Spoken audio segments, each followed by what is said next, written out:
Good morning. If you saw that title, The Circularity Illusion, you weren't too confused. One person asked me if we're going to have magicians up here, and I guarantee some of these panelists you will conclude are magicians at what they do. But you'll hopefully by the end have a pretty good idea of some terms that are being used in this field, things like waste intelligence, or applied versus generalized AI as it relates to this subject, or the broader terms of circular economy, industrial ecology, difference between different types of waste flows. That's one thing we'll be covering. The role of the consumer, we want to come back to that towards the end. And maybe a new perspective on the term like a virgin. So we'll come to that too.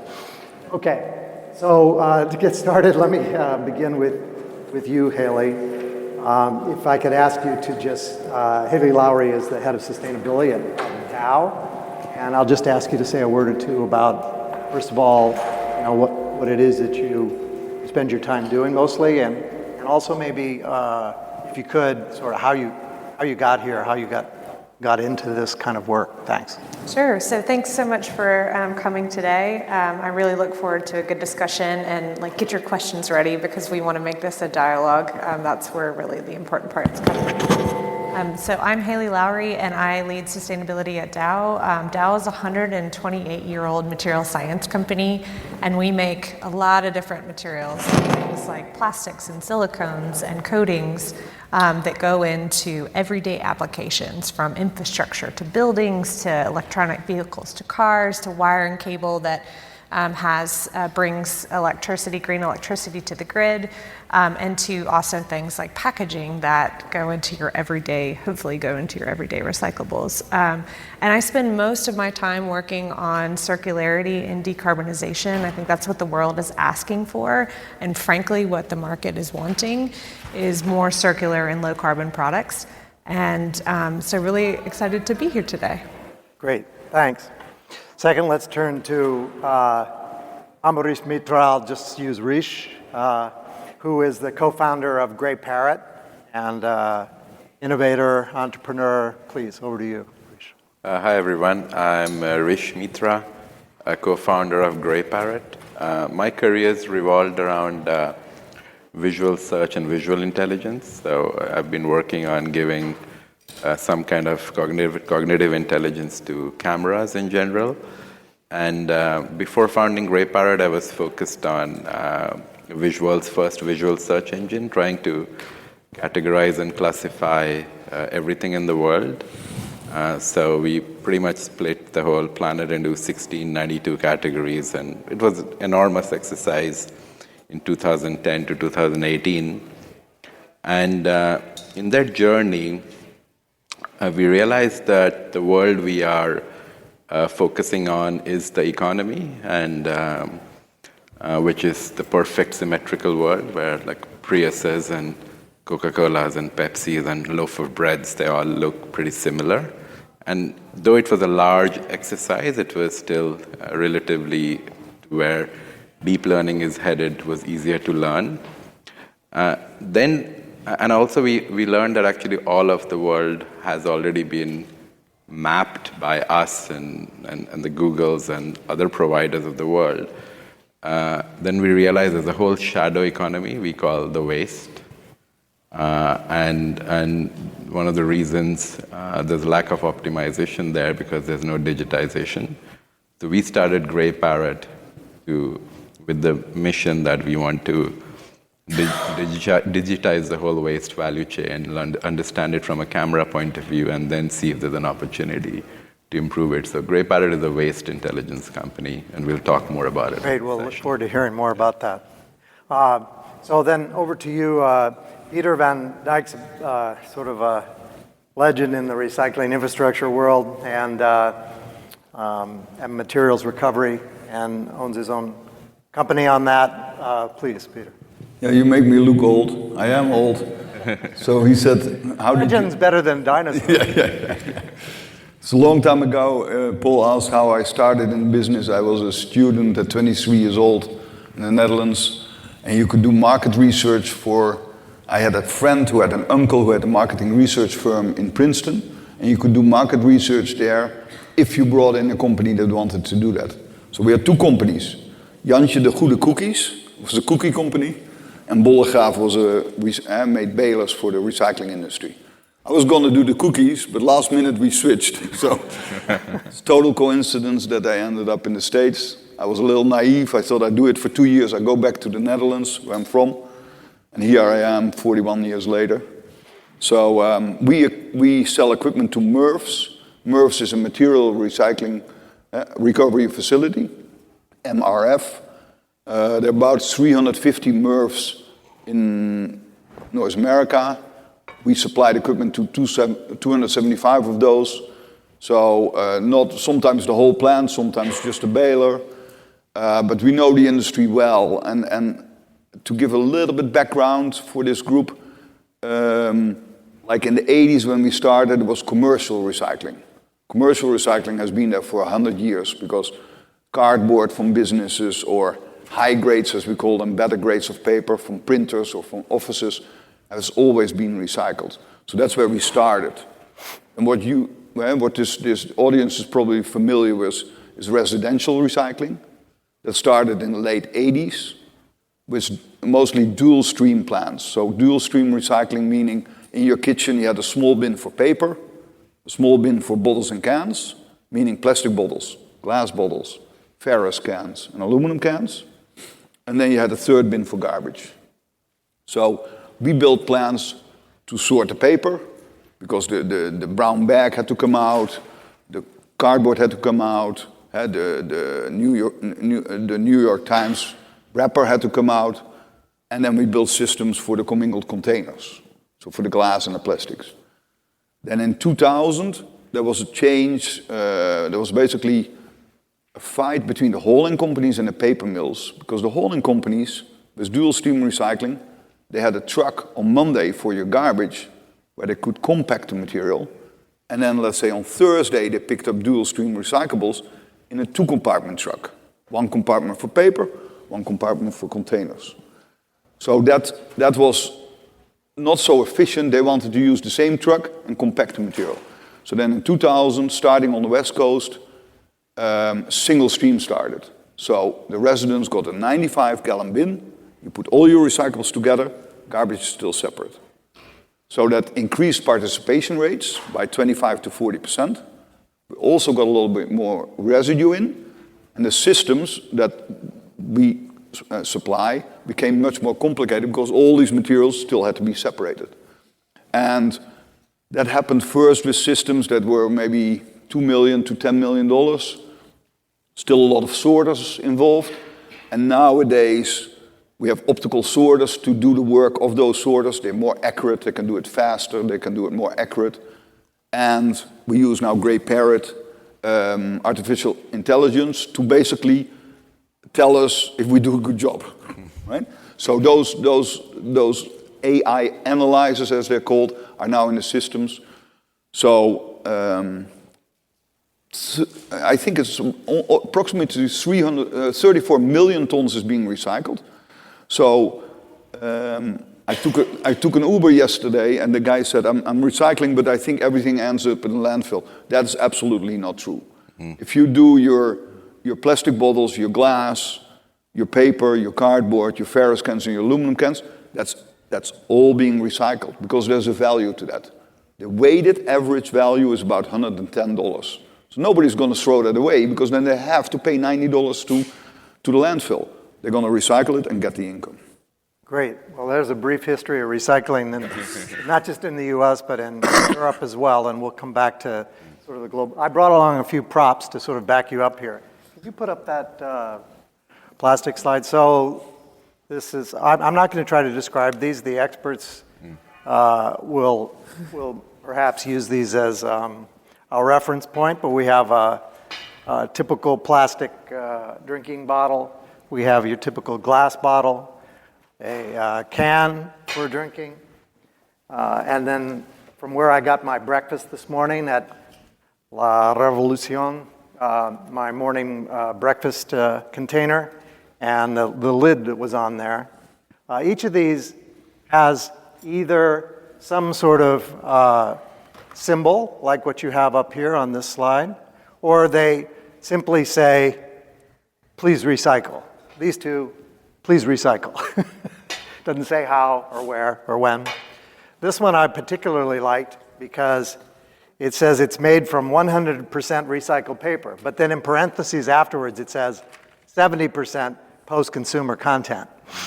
And then it says recyclable only in the few communities that accept polylined food service packaging. There's quite a few caveats there. Maybe Haley, could I turn to you as for a perspective on, as both a producer and a recycler, reuser, could you give us a little bit of perspective on this and in your work? So the problem of working in this space is that like all my friends call me constantly and they're like, send me video chats. Can I recycle this? Can I recycle this? As they're standing in front of the recycling bin. Like, what do Remind I me do? again. What do I do? So one of the things that I would just say is, let's just take the US system, for example. There are 9,000 different recycling systems in the US based on municipalities.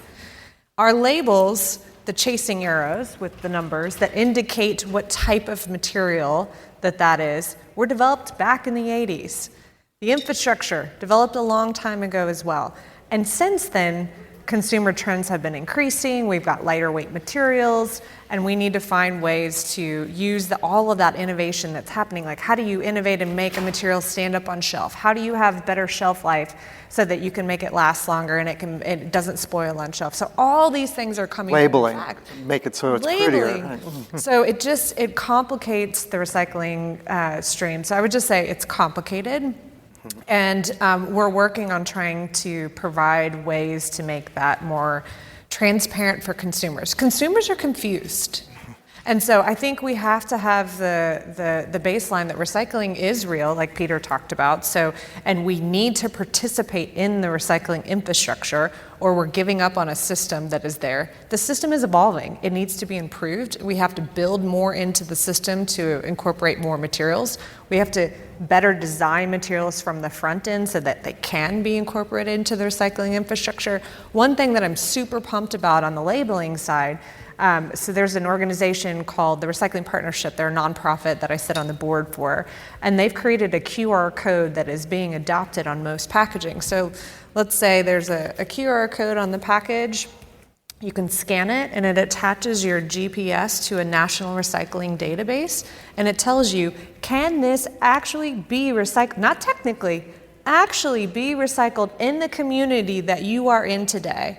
So then I know this glass is recyclable in Austin, or it's not recyclable in Austin. And that way, as recycling infrastructure starts to increase, because more money and investment is being poured into this space, as a consumer, you have better transparency, you can trust the system, you know where it's going, and then ultimately at the end of the day, consumer brands companies have a better understanding of what is actually being recycled. So we need this AI and this data to connect the entire stream to help consumers believe in the system again. Great, that's really clear, thanks. So just to back up slightly, this circular economy, I think this group in this room probably is pretty familiar with it, but basically you got raw materials, and then you use them to produce something, and then those go to some use as a consumer, whether it can be for the residential, it could be for building materials, it can be for any of a variety of uses. And then the question is, where does it go after that? Is it looped back? The goal, hopefully you'll catch that from by the end of this panel, the goal is to close that loop. That's that question about, is it an illusion or is it real? Are we actually creating a closed loop circular economy? And David, maybe just let me quickly add, because to make the circular system work, you need a few components. Mm-hmm. You have to have access to recycling. Over half of the US doesn't even have access today. That's a huge problem. Mm-hmm. You have to have collection. So you got to have a blue bin, first of all, and then you have to have collection for that. Then it needs to go to a MRF, which Pieter talked about, and that's where it ultimately is collected and sorted. And then usually it goes to a recycling facility, and there can be tons of different recycling facilities. Mechanical recycling, where it's chopped up and washed and sorted and cleaned and put into a pellet, or chemical recycling, which takes it back to a liquid and you can feed that in. So a lot of innovation on that side. And then you have to have an in market. If you don't have a place for it to go to buy, that's not going to close the loop. So all of those factors have to be in place for the system to be really effective and economical. Great, thanks. So Rish, did you want to quickly add something? Or let's let Rish have the floor, because he's seeing it at that post-consumer stage, and there are enormous efficiencies. I think the previous panel used the term room for improvement. Yep. So tell us a bit about the room for improvement and what you're seeing in terms of progress. I mean, in terms of scale, on a global level, 2 billion tons of waste humans produce every year, out of which around 550 million tons is recyclable. And on a global scale, almost 90% of that doesn't get recycled, which is an enormous opportunity. And I can come back to on the US level, maybe roughly 350 million tons of solid waste is created. And on an aggregate, if you just take paper, cardboard, bottles and plastic, and ferrous metals like aluminum and steel, maybe 32% gets recycled, and you can split it further. And there's very optimistic stories where 66% of paper, 65% cardboard, and metals around 60% gets recycled, and plastic forms under around 7 to 8%, moving towards 10%. The reason these numbers are important, just to show that it's very easy to simplify waste, and then it's very easy to also use a general phrase like plastic, because these are a lot of complex materials. We live in a complex society with complex supply chains, and things we consume are not as homogeneous as it used to be. And the infrastructure that is there, it's fairly mechanical in nature and also human intensive. And the sheer volume is so big and it's so ever growing that we realize that one of the reasons there is lack of increasing efficiency is there's no measurement. And everything is very perception and tonnage waste rather than understanding it on a unit economics. And by unit economics means like recognizing anything from a needle to a large part of an automobile and everything in between, like chocolate wrappers to bottles to huge levels of packaging, and also understanding them what they are on a material level. And if we have this granular level of understanding, we will know which parts are working very well and which parts have big opportunities of improvement. So sometimes the industry gets a lot of criticism because of lack of knowledge. I mean, all the people who are working in the industry, they're having to deal a lot of chaos already. But now we believe that this is an area where almost AI was designed for, to organize this chaos into an understandable format and then streamline it down the line. So how does it work exactly? It's a camera, right? So this is, any given plants have various shape. You can have a horseshoe shape, S shape, it could be verticalized. But let's say 100% of the waste flow comes in and some goes up into the residue line, which most of them will end up in landfill. You've got some pictures up here. And that kind of thing is rolling down the conveyor belt. And then ultimately you need a single stream product which would have some purpose beyond, there'll be a buyer for it and it'll be shipped somewhere for some usage. In that filtration process, there are a lot of inefficiencies. Let's say it depends, every plant is unique, and some have, say, 7 gates, and some have 5 gates. And each one of those, if you put cameras and you analyze 100% of what's going in and coming out, a plant owner knows its efficiency, it's measuring, it's figuring out actually there's a huge economic opportunity. We can sometimes get a little bit emotional about it and talk about the planet, but you realize these are people already care about it. That's why they have the business to start with. And it's a business, and we have to see of these things as material assets which has a financial value. So if you recover more, that means there's a dollar value improvement. And the higher the purity of the recovery, means it's homogeneous, consistent material, the percentage can improve significantly as a quality standard. So if something has a price of $90 to $120, a purer one will get $120 a ton. And this is improving your bottom line, Pieter? It's hold us to account, I would say. Mm-hmm. And it's improving the bottom lines of our customers. Uh-huh. So what happens in the MRF is relatively straightforward, right? In a material recovery facility, 2/3 is paper. That used to be 40% news, 10% cardboard, 10% mixed paper. Today, it's 40% cardboard, because what we call the Amazon effect. Amazon effect. Right? Everybody orders everything online. I think the Amazon effect actually goes a bit further than that, but go. Yeah. And nobody reads a newspaper anymore. I still read 2 newspapers, my kids, right? I have them, give them a subscription on The Economist that at least they read something, right? But they don't read any newspaper anymore. So it's now 40% cardboard, 10% newspaper, 10% or 6% mixed paper. Then the other 1/3 is the containers. By weight, it's 17% glass. It's about 7-8% plastics, 3% ferrous, and 1% aluminum. I'm just talking about aluminum cans, ferrous cans. The plastics every MRF recycles are PET, number 1. Number 2, PE, so that's milk jugs or detergent bottles. And number 5. Why do they recycle them? Because they have value. That's what they do, right? So, and they do that successfully. I mean, PET is $300 a ton, or $340 a ton. PP is $300 a ton. Natural PE, so that's milk jugs, is $2,000 a ton, right? Colored PE is something like around 300 also. So those things are not being thrown away. Right now in the MRFs, everything else goes to residue. It's a little bit, I'm talking about 90% of the MRFs. What is changing now, for example, we built now plants in Canada.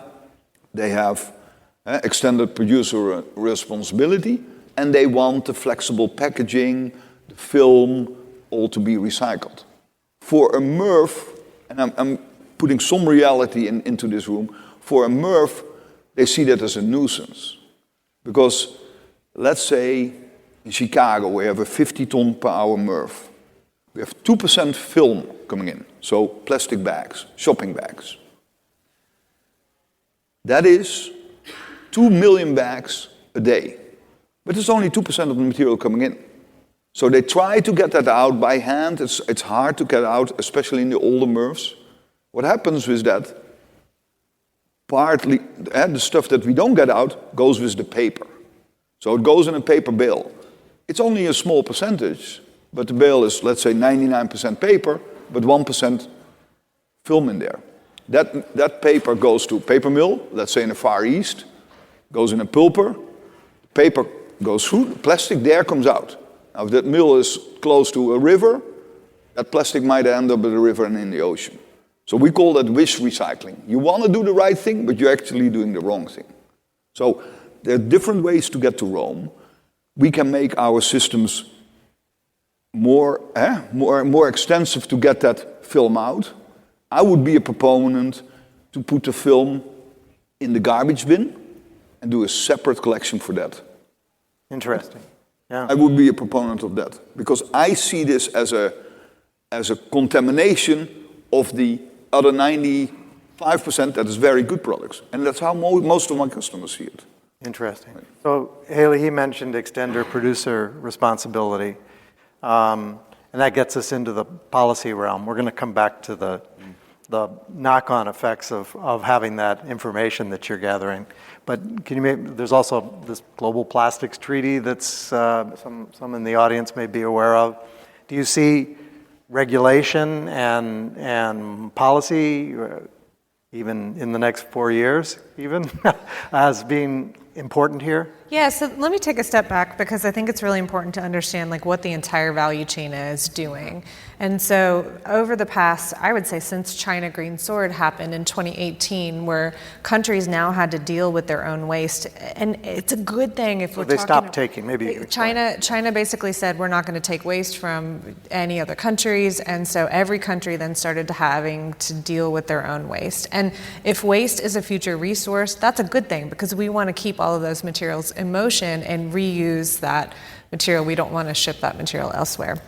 So that created a lot of companies. Ellen MacArthur Foundation is an incredible nonprofit that launches a report every year, and every company, a lot of brand owners talk about the amount of recycled content that they build back in their products and recyclability. And so you see this huge voluntary action of companies saying, we want more recycled content embedded in these products because, like Pieter has mentioned, all of these materials are being lost to the landfill or to the environment, and we've got to stop that from happening. So I would just say that voluntary actions are no longer enough. We need regulatory support to help drive demand at a higher pace. So whether that's recycled content targets and mandates, or whether that is EPR. So EPR is extended producer responsibility. So the producer takes responsibility for the material post-consumer, life cycle. So through the entire life cycle. If it's 100% recycled, but 70% post-consumer, what does that mean? Yes, exactly. So this, first of all, this is really confusing. Yeah. But that would mean like 70% of it is made with post-consumer recycled materials. And the other 30%? And the other 30% is virgin. But if it's virgin, how is it 100% recycled? It's still, exactly. I don't know. That's really confusing. So just checking. Yeah.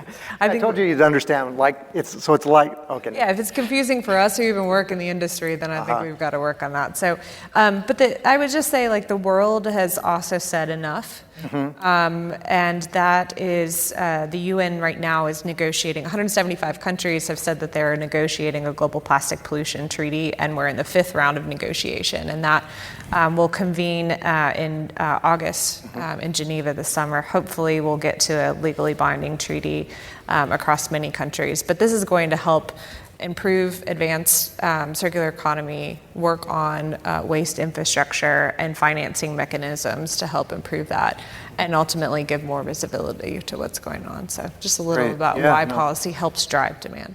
Very helpful, both at the global and all levels, national, local level, and so forth. As you said, many communities maybe don't recycle glass or some of these other materials. Yeah, and actually like 47 countries around the world have EPR policies right now, and the U.S. has 5 states, so the U.S. is not lagging behind. It's patch meal, like there's EPRs in different states, That's extended producer responsibility, which makes it complicated. But I think we need that to help drive some consistency and drive the demand forward. Great. So we've talked about waste as a commodity sum, and I gather from what you said, Rish, you got into that with trying to improve the efficiencies on that, but you're generating a load of data as well as you do that. Can you say a word or two about how, and I don't know, is it actually one of those counterintuitive stories where you come into it with one expectation, now you realize the data that you're generating is worth more than the efficiencies improvements that you can capture? I mean, like any large-scale AI platform, we have a model with 111 categories, which pretty much covers 99.9% stuff people throw in their bins. I'm talking about municipality solid waste, not talking about electronics or construction and demolition. The world of waste, if you look at it, total humanity is very large, and there are many other polluters. We're not talking about hazardous or chemical waste here. This is just building and household garbage to MRF or landfill story. In that perspective, we process billions of objects. Some plants have 800, 900,000 tons a day of materials. That's like a river flowing at 3 meters a second, sometimes with 10-inch depth. And these cameras, they are like 30 millisecond engines processing 100% of what's going on. And from a MRF's perspective, they need to know the materials granularly so that their recipe and their operations are working well, and they see dashboards which show green. And if things go red, means something is off. They could have materials that shouldn't be there. It could be even batteries and stuff and other things there. We won't go into the operational details. But at that very instance, when the camera is flashing, we also know where an exactly object is and what's the next threshold it'll go to. So Did you if say there's 30 milliseconds? 30 milliseconds, yeah. That's Yeah. pretty fast. That's very fast, yeah. And remember, this is a blur. This is moving like this speed right now, 2-meter wide bells. And then it can send signals to the next machine, what's coming, and that next machine could be a robotic arm and something else. So best way to make you understand that almost how, analogy-wise, there are full self-driving cars, where people are manufacturing cars with self-driving in it, like Tesla, and there is companies like Waymo, which can make any car into a self-driving car. Our role is a bit like that, where by putting a camera into this plant, we are aggregating and sharing intelligence to the rest of the mechanical infrastructure and making it smarter without having to spend a lot more additional capex, That's one point. And secondly, we can recognize material, we can recognize brands, we can recognize products on an SKU level, we can recognize by shapes. Like if I crush a can of Coke here and don't show you the Coca-Cola logo, and I'll just keep it here crushed, 99% of you will say it's a Coke can. It's called derived intelligence. You don't need to see something 100%. And that's how almost AI works, that you can, anything a human can look and understand, the machine can learn it. In our world, we have things like generative AI, which a lot of people using, which is using a thin layer of intelligence across society.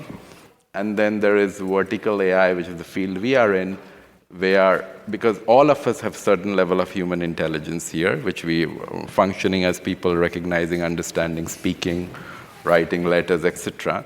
But some of us are absolute domain experts and PhDs in a topic, which requires deep education, a lot of experience. Then that's the role of vertical AI, where the role of almost a biochemist expert can be replicated, and that information is being applied to our industry, and there'll be many other industries they'll be doing that for. I see. Because it's a valuable product too, and the data that you're generating is also valuable, whether you're looking at the carbon footprint of the flow stream or whatever it might be. And it's endless. I mean, I still feel we're on a 6-year journey, and it's probably we've figured out ourselves what we have less than 20%, and it's a lot of data that comes through. We've not figured it all out what's in there. Well, that takes us into the final segment of this, which is really looking ahead. And you've queued that up well. Thanks. What sort of things, I'll leave it to any of you, are out there that you find promising, whether it's partnerships, you talked about, the analytics that are going on, and that's informing the community of those who are working on these subjects. Then when I was at World Wildlife Fund, we had partnerships with a number of players throughout the whole circle, and those kinds of things are obviously important. Do you see some that are promising? Maybe we'll start with you. Yeah. So to extend on the AI capabilities in real life, we have now the Greyparrot AI analyzers in our systems. our customers, what do they want? Two things. They want to recover as much as possible because they don't want it to go to garbage. And they want the purity to be good. So the products need to be, cardboard needs to be cardboard, PET needs to be PET, and our systems are good but not perfect, right? And some things might change. Now, in these plants, they have cameras, but otherwise, they find out later if things weren't good, right? After they have separated and made bales and sent the bales to the paper mill, and the paper mill then says, oh, this is you have a rejection. There's too much film in your cardboard, for example. Now, the AI analyzers, they are, so in our system, we separate the big cardboard out by size, by screen. Small cardboard goes by optical sorters. So we run the conveyors very fast, and they look at the material, similar to his analyzers, look at the material in the near-infrared spectrum, and the different materials have a different spectrum. PET has a different spectrum than aluminum, and a different spectrum than cardboard. So we know what is what, and we shoot it out with a valve block. Now, we can set those things very aggressive, because they want to get all the cardboard out. But we have an AI analyzer on the final belt that brings the cardboard to the storage conveyor. He uses fans mostly, right? It's blowing it out, is it? Yeah, no, it recognizes it. Yeah. It gives a signal to a valve block, and then with air you shoot the product out that you want to shoot out. But the AI analyzer tells us, hey, you have 4% film in your cardboard. Explain film again, because that's really become so Soft plastics. Soft plastics, like candy wrappers these days. Yeah. And sachets of various kinds, whether it's for a drink or instant. Salad bag. Yeah, salad bags. Yeah, right. It could be anything. Majority is still shopping bags, right? Still shopping bags. Shopping bags, yeah. But I don't look. I think it's still a majority, but there's a lot of other plastics. And then we can, because the AI analyzer tells us that, we can dial the aggressiveness back a little bit. That means we might have a little bit less cardboard, and the cardboard might go to the mixed paper now. And mixed paper is $40, and cardboard is $100. But we have, in time, we can adjust. That's what AI does. To optimize that. Optimize it. So the plants work better, right? And one other thing about your box, right? It said 70% post-consumer. I think 30% is then pre-consumer, right? Pre-consumer can be the guy that makes the boxes has waste. I see. So that's the Commercial recycles that, right? So it's still recycled, but it's pre-consumer, right? Post-consumer is basically coming from the MRF, right? What we are talking about now, the residue that comes from the MRF that still might have other PVC in there or other plastics, they want to recycle that, right? So a MRF is the first stage. The PET then goes to a PET processor. They sort it by color. They grind it, they flake it, they bring it back to a pellet and make a new bottle out of it. But that's the second step, right? But we see if you do that, or if you do that with our residue from the MRF, then now companies taking the polyolefins out and doing chemical recycling with that. Chemical recycling has been proven on a small scale. On a big scale, it's about to break through, but it's in the infant stages. 10 years from now,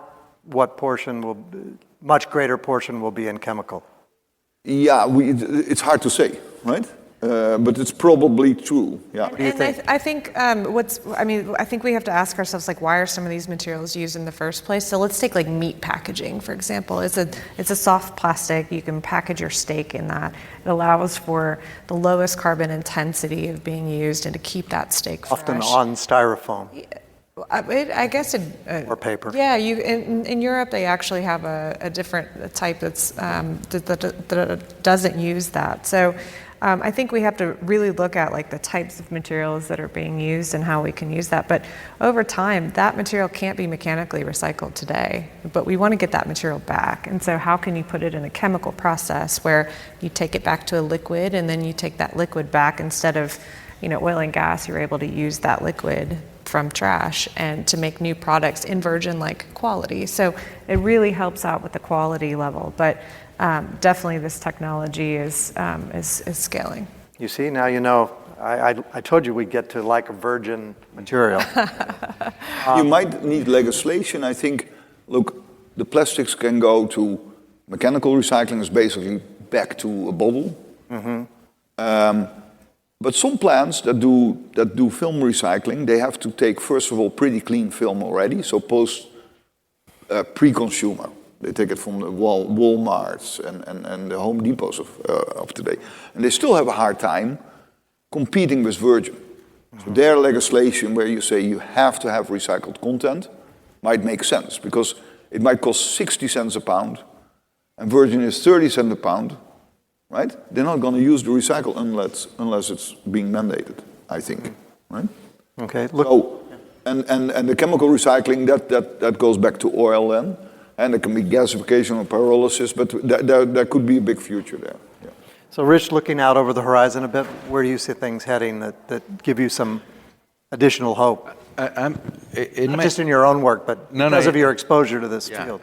No, in my career, there's a lot of different schools of thought in typical AI-based entrepreneurship. But for me, I'm a very big believer of now.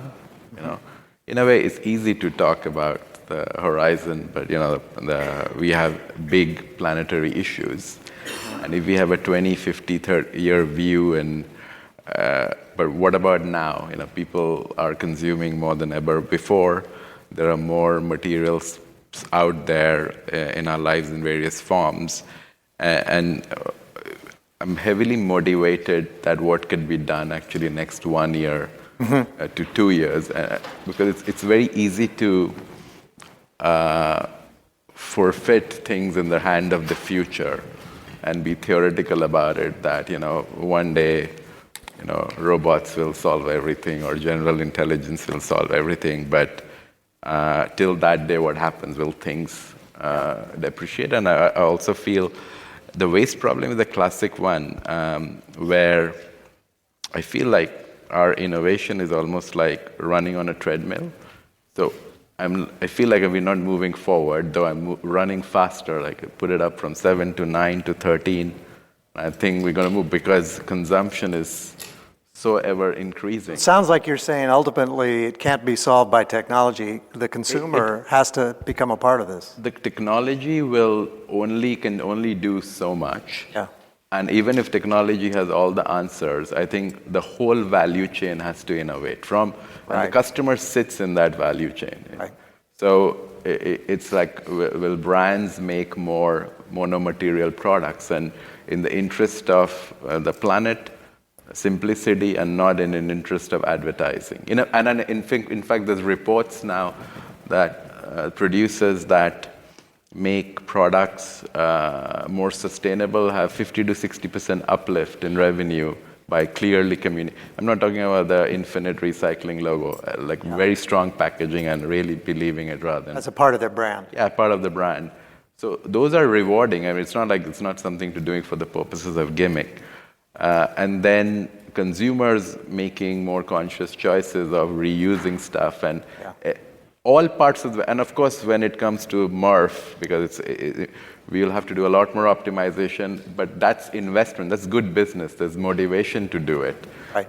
And the material sciences people are they're innovating stuff, they're giving good advices to producers and policymakers. And lastly, none of this, society doesn't work on just merit, and that's why there's governments are there and the sticks and carrots. Humans don't respond to carrots alone, balance in my opinion. Incentives and the market forces. Yeah, so there has to be some forces that if doesn't penalize certain directions which are not in line with overall environment and sustainability, then there is no there's no disincentive to do it. Okay, so Haley, I'll give you the last word on this, but my one question on it is, you talked about the proliferation of materials, and just wondering, how do we get the incentives right to slow that and to reverse it? I know the plastics treaty is talking about trying to move away from, well, maybe if they could get down to 7, they'd probably be doing quite well. But they're trying to make the materials, as you were saying, more amenable to a circular use. Yeah, I think the key thing, honestly, that you guys can all do too, because I think you're probably asking, like, okay, great, this is a lot of good information. What do you do? But, like, what can I do? I think it's, first of all, like, you have a tremendous amount of power with what you purchase. Your purchasing power drives decisions, drives behaviors, drives companies to change. So buy content with reusable or recycled content. Make sure that you're doing that, and that helps change what consumers are looking for and what companies then put on the market. Demand that you have lower carbon and recyclable materials. I think those are some of the big things that you can do. And learn how to tell whether that's real. Yeah, as we all work on like improving transparency of what is labeling, how can labeling improve, how can consumers have better insights of what does this actually mean, because it's and what does please recycle actually mean? Yes, exactly. Right. So making it easier for consumers is what the industry all needs to work on, and I would just lastly say, don't give up on the recycling system. It has valuable materials that we're keeping out of the landfills. It does need to improve, and it's progressing, but don't give up on it. Right, great. Well, I wanted to leave time for some questions, and I hope you have those stored up, so please, there's a mic in the and take advantage of having our magicians up here ask them their questions. Great. Is that working? Yeah, thank you. Thanks a lot. I mean, this is supposed to be the easiest part of sustainability or recycling. We've been told it since the 70s by large oil companies to continue using petroleum-based materials. I have kind of two questions, and thanks for the correction on pre-consumer or post-industrial, right, which is likely what that container is made out of.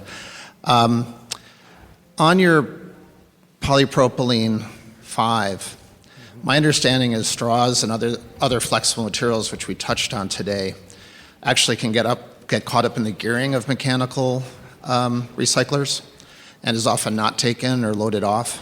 There's also issues around the size of materials, right? Less 2x2x2, et cetera. So that's another barrier that we face. And then my second quick question, I'd love to hear your response to that one. Second question is, has there been a life cycle assessment done on large-scale chemical recycling versus large-scale mechanical recycling? If you have any results, that'd be great. Great. So, Pieter or Rish? Yeah. So on the number 5, PP, look, in the older MRFs, that wasn't recycled at all. They did PET, and then PE, and then PE by color, right? Because natural PE has a much higher price than colored PE. But an optical can only see PE. Right? Nowadays, all the modern MRFs have recycling of PP, so they have an optical sorter, and we sell Tommer optical sorters.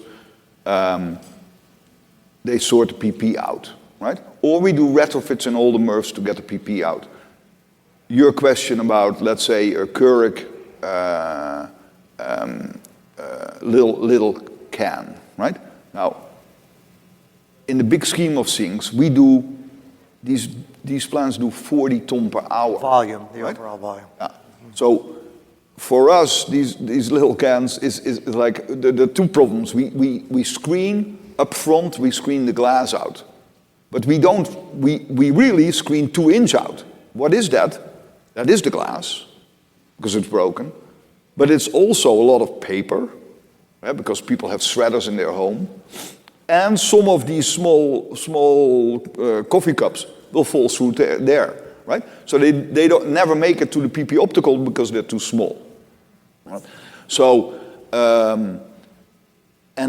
but to sell the glass, we have to clean that up, because if the paper is in the glass, it's garbage. So it's -90. So we have $1 million system with zigzag sifters that get the paper from the glass so that we have clean glass. The clean glass is still a negative value, but it's now minus 20, let's say, including transportation. And it's not minus 90 as residue, because it's being reused, right? So, and our customers, they rather pay $20 than pay $90. So they will spend $1 million to make that glass really clean. But to come back to your PP question, look, if I look at the PP bin, it's mostly yogurt cup, whatever. So the small items are straws, etc. It's hard to get those because they are so thin. Really, they end up in the residue, right? And as a percentage, it's 0.0001% of the material, right? So nobody cares about it. Okay. Yeah, it's politically wrong to say that, but that's reality. I'm like more in If ever you get a chance to go to one of these facilities, I recommend it. It's mind-blowing. Please. And on the mechanical, LCA. Yeah, the so second on one. Mechanical recycling is always going to be the lowest LCA that you could possibly have. Whatever can be mechanical recycle it that way. Chemical recycling, there's tons of ranges. There's gasification and pyrolysis and methanolysis and tons of different types, and each one has a different carbon intensity. They are higher than mechanical recycling today, but as economies of scale are working to increase, companies like ours have invested in carbon neutrality goals, and we're trying to make sure we can get those carbon intensities down. Whether you use carbon sequestration, whether you use hydrogen, so lots of different innovation going around that space, but it's not where it needs to be today. So whatever can mechanical, go that route, and then advanced recycling is to get the rest out of landfills. Stay tuned. And incinerated. Yeah. And sometimes it goes as feedstock from mechanical to chemical recycling. Yeah. Like rejects. Okay, great. We've got quite a few questions. Please, go ahead. Yeah, reduce, reuse is better, and the diversion is the better, the path. Quick question for Ambarish. Do you save all those images? Is this like terabytes of data being generated every day, or is that just like it's giving the information there to there, and then you don't need it anymore? We need it for audit purposes. So all the MRFs have a compliance, and remember we already operate in 20 plus countries. And in US alone, state by regulations is so complex. But again, in Italy. So in UK, what is a contaminant? In Italy, it's not a contaminant. So every country has different regulations. And all these MRFs have to report between 1% to 5% of materials that come through as environment auditing purposes, which is a very expensive process. Like costs them on an average like $5,000 for 4 tons, which because of AI is now becoming like $6 because everything's being auditable. We have to store them at least for 6 months. Oh, okay. Yeah, Got and it. then because Okay, that's cool. Bigger question. You talked about buying recycled content. Often when people are recycling, they blend things. They take some plastic and add some biomaterial.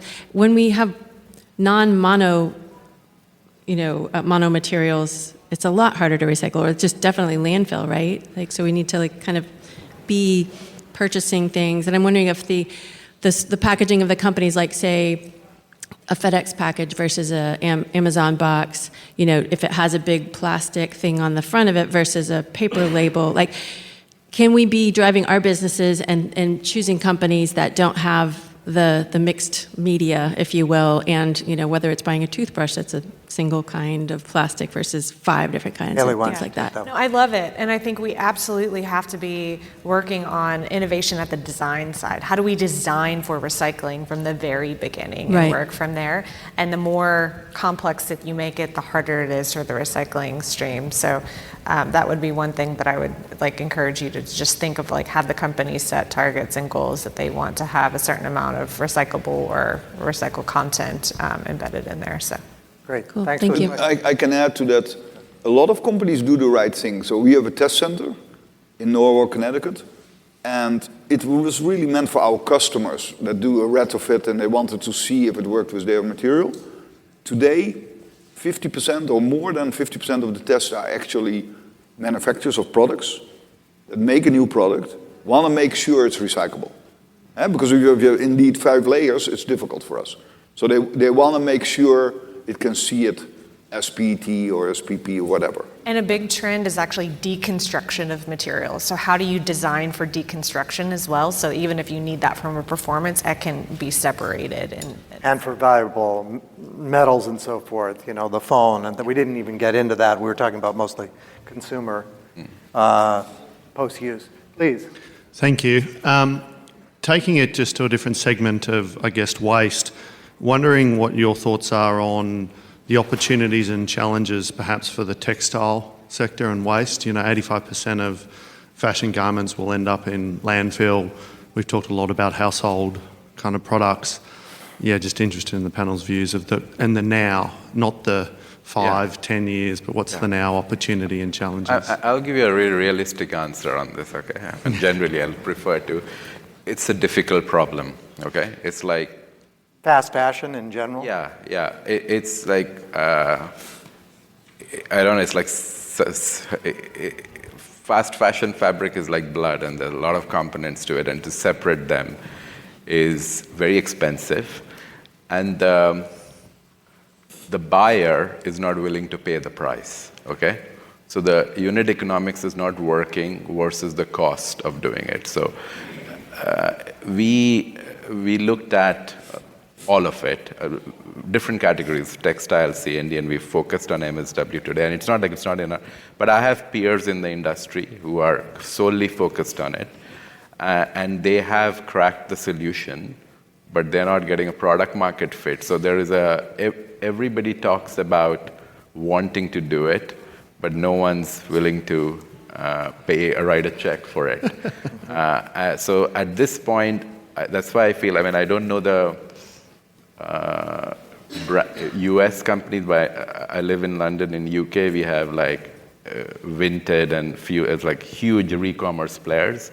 And so far, reselling it and sharing it is almost a way better outcome at this point than having to throw them in the bin, because most of them end up in landfill. I don't know if you sat in on the previous session, but basically came to the same conclusion, that put it back on the consumer and on the economics of it. You know, which then means interrupting that flow of fast fashion. Yeah. We do see it as a growth area.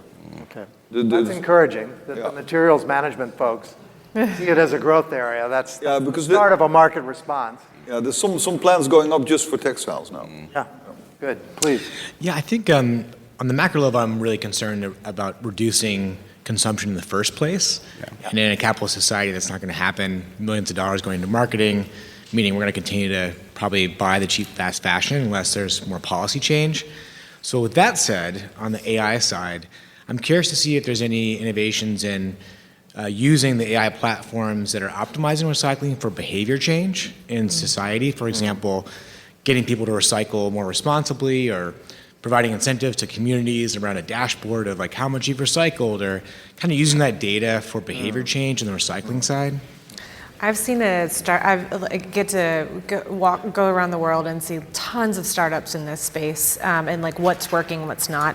And there's some really, really cool companies in Asia that are doing just that. So a consumer takes their recyclable materials in their community, in their multifamily household, to a bin. The bin scans it, tells exactly what I put in when I put it in, gives me redeemable points of like I recycled X number of Coke cans back, and now I get a free Coke. So it attaches that, and it can rechange my behavior and provide that data, and it tracks it all the way through the system. So I've seen a few startup companies like this who are doing some pretty incredible things in Asia, but I'm with you. I think that's a big unlock. What about further upstream on the reduce and reuse side?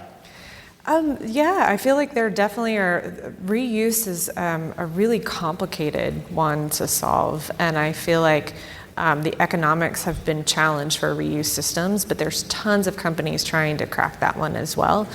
Closed Loop Partners in the U.S. has a reuse challenge and program, and they've done some pretty cool models, and so that might be something else to look into. Happy to chat afterwards. Thanks. Great, thanks. Next. Hi. We got two more. I think. All right. Then we'll Thank you all for this presentation today. It was awesome. A question I have is, in your lifetime, do you think that a plastic plastic-based economy will get to any semblance of true circularity? And why? That's my dream. I've devoted my entire career to trying to find ways to solve this crisis. And I do think we've got to figure out, like, plastics, the reason that they're used in the first place is because they're often the lowest carbon footprint and incredibly valuable material. But we've got to find a way to reuse what's in motion and get the system to be upgraded. And so it's extremely challenging. I'm hopeful with the UN's negotiation that that will help be a catalyst to drive change, just like with the Paris Accord and climate change. So I'm hopeful. I'm betting my career on it. Cool. Yeah, well, there's a challenge with some of the petrostates on that one, so we'll have to see where that goes. Yes, and our final question, please.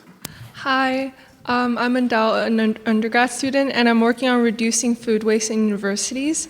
And I'm curious, like, from your perspectives, what technologies or solutions that you see could be implemented in this area, and also what sort of got you or drived you to where you are now? That's like two different questions. Why don't you start? Why don't we use this? I'm sorry, they're giving me the end signal. They'll be up here afterwards. You're welcome to come up after. Why don't we just use this as one last... That's a very good question, because that is basically 25% of what still goes to the landfill is organics. And several states have banned that now. So we go a little bit with our company where the market is going. So we saw this coming. So we represent a company now, Smecon. And we've sold several systems now in the States. Actually, my youngest son is with the guy that handles all the New York City organics in Italy, because Italy had it very dirty. New York is very dirty, so he saw the pictures. That's why I want to go. So basically, what happens? We take the organics. It comes all in bags, right? So you don't work with conveyors, but it's screws, and then it goes to a deep packer, which is basically a trommel. It's hammers in it, and the trommel rotates and has holes. So you have organic waste from restaurants, but you have also a lot of organic waste from supermarkets, right? Stuff that isn't sold over issue material. So what this thing does, that the organic material then goes through the holes, and it looks like a soup, right? Like a slurry, and then all the packaging comes out. So we don't want any packaging in the slurry. So it's very small openings. It's 10 millimeters or something. So this slurry is then being pumped to a digester, and either they sell that, right, or they make the digester makes the bacteria gives a methane gas, and then you can power electricity with that. Biogas. Biogas, yeah. So in Rotterdam, so my son is with his customer now in the Netherlands. In Rotterdam, they have a gigantic plant, beautifully laid out, and they power, I think, 6,000 homes. So that's with that organic waste. That's at scale. Then there's a lot of other things with the composting and the restaurant programs and so forth, and big institutional like your university would have that as well. So there's a lot of, you can follow up on that one afterward. Final word on looking ahead, not necessarily on organics, but you're welcome to weigh in. Yeah, sure. I mean, I would say, like, it's very easy to say that we should just improve, but I think we need to make decisions based on data. You know, like even like in the current administration, plastic straws were encouraged, but the statistical evidence is actually on some levels.